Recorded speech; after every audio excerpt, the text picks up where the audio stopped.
जय हिंद साथियों, हमारे पड़ोस मुल्क पाकिस्तान की पब्लिक पागल है तो सभी लोग जानते ही हैं, लेकिन वो मानसिक रूप से पूरी तरह बीमार भी हो चुके हैं। उनका कहना यह है कि पूरी दुनिया से हिंदुओं को मिटा देंगे। आज की इनकी बातें आप सुनोगे तो आपको गुस्सा का मसीह ज्यादा आने वाली है। वीडियो आखिर तक जरूर देखिएगा, पूरा मजा आएगा। और अगर चैनल में पहली बार तो चैनल को सब्सक्राइब करना ना भूले। तो चलिए बिना समय खर्च किए शुरू करते हैं आज की वीडियो। तो चलिए शुरू करते हैं। जंग की बात करें, पाकिस्तान में बड़ा जंग किया जाता है, या मतलब हमने ये कर दिया, हम ये कर देंगे। दुनिया में सुपर पावर हैं, एटॉमिक पावर हैं, लेकिन आज के दौर में जंग भी आपको नहीं लगता टेक्नोलॉजी की है? बिल्कुल ऐसे ही है। और जहाँ तक जंग की बात है तो मुझे ये लगता है कि हम लोगों ने ये जो सारी पीछे वॉर्स की है ना, तो इसकी वजह से हम लोगों ने अपने आप को सेटबैक किया है। और इसी सेटबैक से निकलने के लिए अब हमें पॉवर्टी की वार्ड को जो है वो शुरू करना है। क्योंकि अब देखें, लास्ट टाइम नरेंद्र मोदी का ही एक बयान था कि अगर आपने हमारे साथ जंग करनी है तो let's fight for the poverty.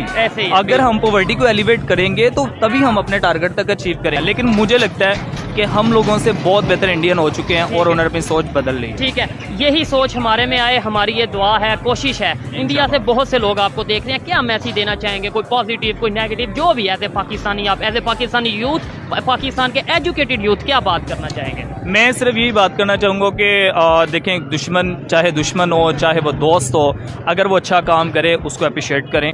तू साला भोला दिखता है लेकिन है एकदम होशियार हो। सर ये देखें, सुना है प्याज 200 रुपए, टमाटर 400 रुपए।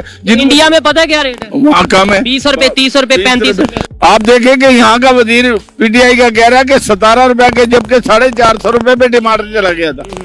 जिन 450 रुपए किलो टमाटर। और जिन वजीरों को ये नहीं पता कि गरीब कैसे टमाटर, कैसे प्याज ले रहे हैं, यार वो छोड़ दो। वो हमारे बड़े होते थे ना, तो हम डालते थे साग में एक वो थोड़ा सा साग मुनाफी की, वो आज 400 रुपए पे गया। वो 400 रुपए पे क्यों जी? ऐसे ही है, कहाँ खाएंगे ये? हम लोग क्या करें? ये सब क्या देखना पड़ रहा है? अच्छा है मैं अंधा हूँ। दुनिया में कहीं चले जाए तो हमें फकारी कहा जाता है। जब हमारा वज़ीर-ए-आज़म जाके दुनिया में मांगेगा तो हमारी क्या वैल्यू होगी? आम आदमी की क्या वैल्यू होगी, या आम वर्कर की उधर क्या वैल्यू होगी? देखें, एयरपोर्ट के ऊपर हिंदुस्तानी लोग भी उधर से गुजर रहे होते हैं, जब वो आते हैं उधर से बंगाली भी गुजर रहे होते हैं, उधर से अफगानी भी गुजर रहे होते हैं। लेकिन पाकिस्तानी जब गुजरते हैं उन्हें पकड़ के साइड पे बिठा लिया जाता है। ये हमारी इज्जत और वैल्यू छोड़ी है हमारे वज़ीर-ए-आज़म ने। देखें, मुल्कों के वज़ीर-ए-आज़म ही अपनी आवाम की इज्जत बनाते हैं, सरबराह होते हैं। लेकिन जब उन्होंने अपनी इज्जत नहीं छोड़ी तो हमारी इज्जत कहाँ से रहेगी? जो साहब बात तो सही है। सबसे पहले जब आप मेडिसिन लेते हैं, आप कहते हैं यार इसकी एफिकेसी बहुत अच्छी होनी चाहिए। दो चीजें कस्टमर डिमांड करता है, एक एफिकेसी बहुत अच्छी हो, दूसरा वो प्राइस वाइज कम हो। अगर आप कंपेयर करें ना मल्टीनेशनल कंपनीज के साथ, तो वो इंडिया इस मामले में बहुत आगे है।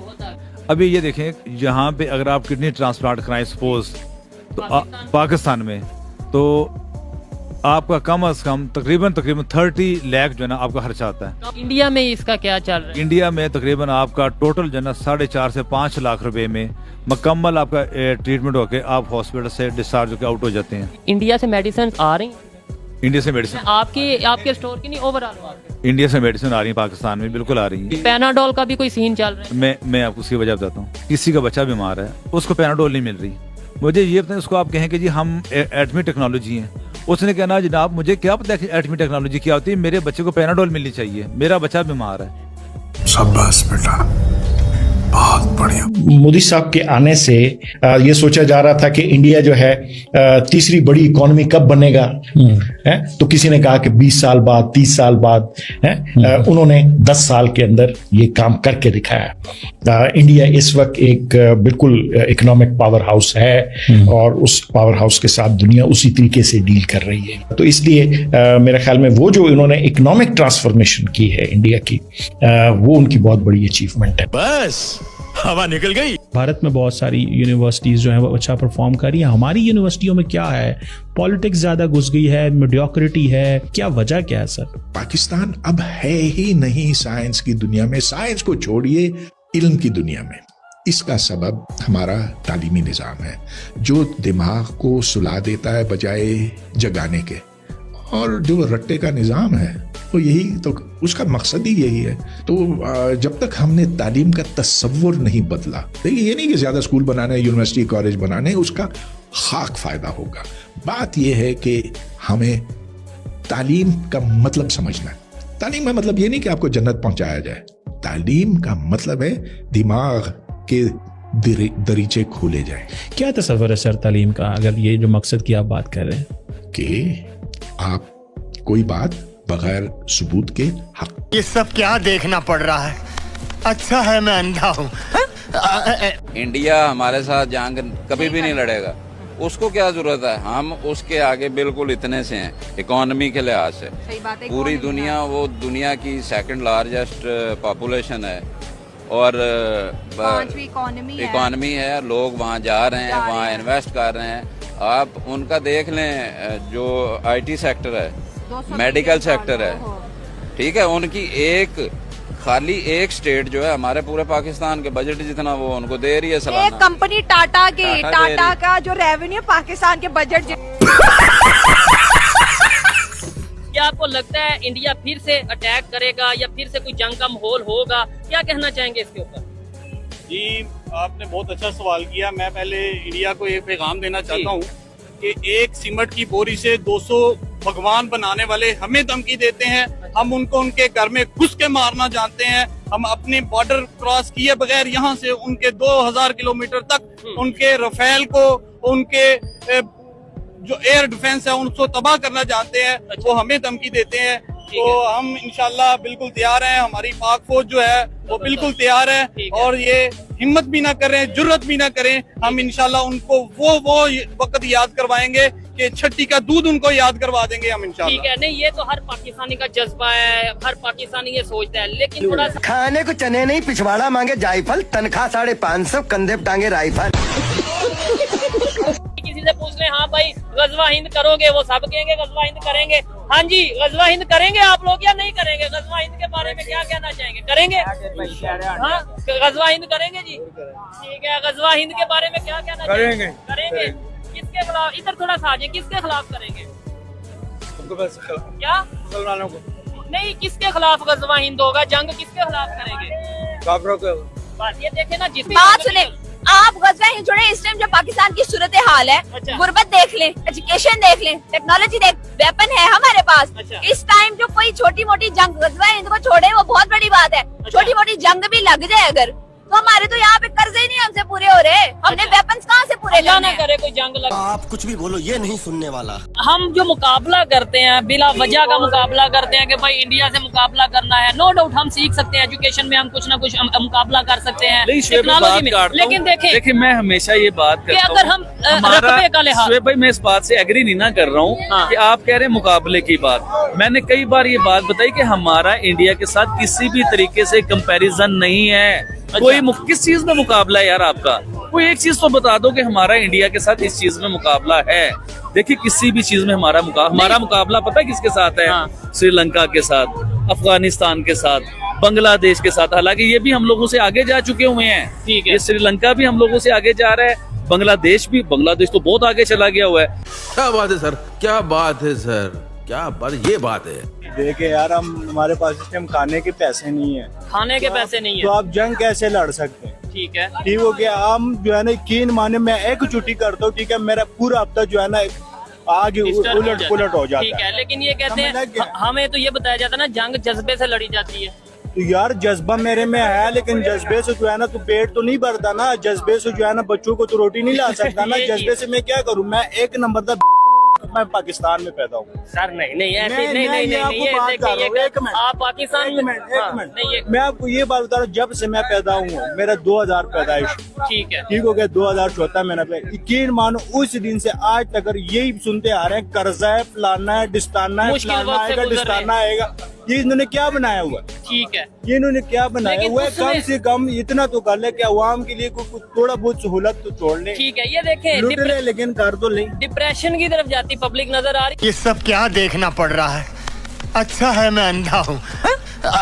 मेरी और आपकी अगर लड़ाई होती है, मेरे पास टेक्नोलॉजी है, वेपन है, ये सब चीजें, आप हाथ से लड़ रहे हैं, क्या मुकाबला कर पाएंगे मेरा? जी बिल्कुल कर पाएंगे, जब दिल में जज्बा होगा तो कर पाएंगे। नहीं, मेरे पास वेपन होगा, मैं वेपन से आपको जज्बा। हमें पता है ना, हमने शहीद होना है। अच्छा। जब इतना दिल में जज्बा है कि शहीद होना है, तो फिर डर किस चीज का? क्या अगले पास आटम बम हो, क्लाशनकोव, हम नहीं डरने वाले। हम इतने बहादुर कौम है कि हम किसी चीज से नहीं डरने वाले। ठीक है। हाँ, जो मर्जी भी हो, हम वो अगला बंदा कह देना हम ये कर सकते हैं, हमारे पास ये वेपन है। हाँ, हमें कोई परवाह नहीं है, क्योंकि हम ऐसी कौम है कि हम नहीं डरने वाले। वाह बेटा, लगता है तुम गू खा के ही मानोगे। अच्छा, वो स्कूल वाले तो ये बताते हैं कि हिंदुस्तान 4 जंगे जो है ना पाकिस्तान से हार चुका हुआ है, उसे मुंह की खानी पड़ी, ये स्कूल वाले बताते हैं हमें। फिर उसके बाद मैंने कुछ देर जो है ना मौलवी साहब से कुरान पाक की तालीम लेता था, तो उन्होंने बड़ा बताया कि हिंदुओं के साथ तो बैठ के खाना भी नहीं चाहिए, उनके साथ रहना भी नहीं चाहिए, उनके साथ बोलना भी नहीं चाहिए। हिंदुस्तान जो हिंदू होता है ना वो पलीत होता है, उसके साथ आपने खाना नहीं है, उसके साथ आपने बैठना नहीं है। देखिए बात तो सही है। अभी आप देखिए रिसेंटली जो नई खबर सुनने को आई है, पाकिस्तान IMF के तरले कर रहा है $7 मिलियन लेने के लिए। ऐसे ही है, $7 बिलियन के लिए। $7 बिलियन लेने के लिए पाकिस्तान IMF के तरले कर रहा है। और पाकिस्तान में आपको याद होगा भी कल परसों खबरें चल रही थी, मीडिया पे जश्न मनाए जा रहे हैं, और उसकी हेडलाइन क्या चल रही थी, पाकिस्तानी कौम के लिए बहुत बड़ी खुशखबरी पता है क्या है? क्या? कि IMF के हम गुलाम हैं और IMF से हमें मजीद फिर कर्जा मिलने लगा है। ये खुशखबरी दे रहे हैं हमारी कौम को। और भाई हमारी कौम को खुशखबरी देते ना, तो ये खुशखबरी देते कि हमारी इकोनॉमी 5वें नंबर पे आ गई है। हमने बड़ी बड़ी इंडस्ट्रियां बना ली हैं, हमने अपने लोगों को कामयाबियों के रास्ते दिखा दिए हैं, हम अपने लोगों को बाहर भागने नहीं दे रहे, पढ़े लिखे लोगों को पाकिस्तान में सहूलतें दे रहे हैं। तो भाई ये हमें किस किस्म की खुशखबरियां दे रहे हैं? ठीक है, इसके ऊपर एक बात अभी खबर भी मेरे माइंड में आई है, एशियन डेवलपमेंट बैंक की तरफ से ये बात आई है, पैसों के लिए पाकिस्तान गया कि भाई हमें थोड़ी हेल्प की जाए, हमें बेल आउट पैकेज दिया जाए। तो उन्होंने, आपको पता है, देखने वाले ये कमेंट बॉक्स में बताएं जिन्हें इस खबर का पता हो, आबिद भाई, उन्होंने आगे से ये बोला है कि भाई कब तक पैसे मांगते रहोगे, मैं ये अपने अल्फाज में बोल रहा हूँ, कब तक पैसे मांगते रहोगे, अमदाद लेते रहोगे। भाई इंडिया से सीखो, मोदी का जो एजुकेशन विजन है वो पाकिस्तान में लेके आओ। ये एशियन डेवलपमेंट मुझे मजा आ रहा है बात का, कब तक पैसे मांगते रहोगे, कब तक इमदाद मांगोगे? हमारे यहाँ ऐसा ही होता है। जनरल जवाहरलाल हक ने इंडिया में जाकर राजीव गांधी को कहा था कि अगर तुमने अपनी फौजें बॉर्डर से वापस ना की तो पाकिस्तान में जाकर जो मैं पहला हुक्म दूंगा वो होगा फायर। तो मुसलमान तो दुनिया में कहीं ना कहीं कायम रहेंगे और जिंदा रहेंगे, लेकिन हिंदुओं का मैं दुनिया से नामुर शान खत्म कर दूंगा। जी वकील, यार मुझे नहीं लगता इन्हें कोई मालूमात है। ये जंग हमने इंडिया से जीती है, इंडिया से जीती नहीं है। जब जनरल कौन सा हमने इंडिया को मारा है, किस शोबे में हम इंडिया से आगे हैं बताइएगा?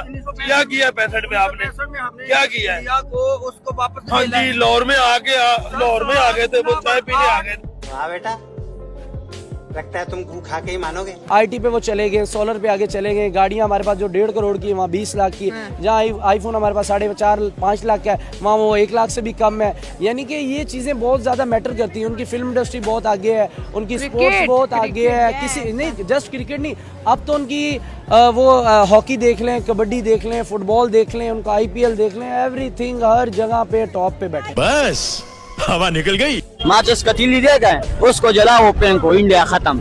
इंडिया खत्म माचिस की तीली से? हाँ, माचिस की तीली से। किसने आपको किसने बोला है माचिस की तीली से इंडिया खत्म हो जाए? एक जाएगा ना, एक जाएगा। अभी तो एक गया था, वो मजाइल सीधा आ गया। तो लेकिन अभी इंडिया इकोनॉमिकली बहुत तरक्की कर रहा है, टेक्नोलॉजी में बहुत तरक्की कर रहा है। हम भी टेक्नोलॉजी वाले हैं, उसको हमारे साथ बैठाओ, हम खुद टेक्नोलॉजी वाले हैं। आपके पास क्या टेक्नोलॉजी है? हमारे साथ ऐसे टेक्नोलॉजी, उसको डायरेक्ट क्वालिटी करेगा। उसके पास क्या टेक्नोलॉजी? इंडिया के साथ ऐसे क्या है कि तुम हमारे को बोल रहे हैं? इंडिया के अंदर इस वक्त आपको पता है तरक्की हो रही है, जो गूगल के मुकाबले में इंडिया ने बना लिया। इंडिया IT में बहुत ज्यादा इस वक्त तरक्की कर रहा है, हर चीज में इंडिया तरक्की कर रहा है। इधर ला, इसको बोलो। सबसे बड़ा सुपर पावर हम है, ना अमरीका है ना इंडिया है, कोई भी नहीं है। जज्बात होना चाहिए। सुपर पावर कौन है? पाकिस्तान है। खाने को चने नहीं, पिछवाड़ा मांगे जायफल, तनख्वाह 550, कंधे पे टांगे राइफल। तो इंडिया किस खेत की मूली है?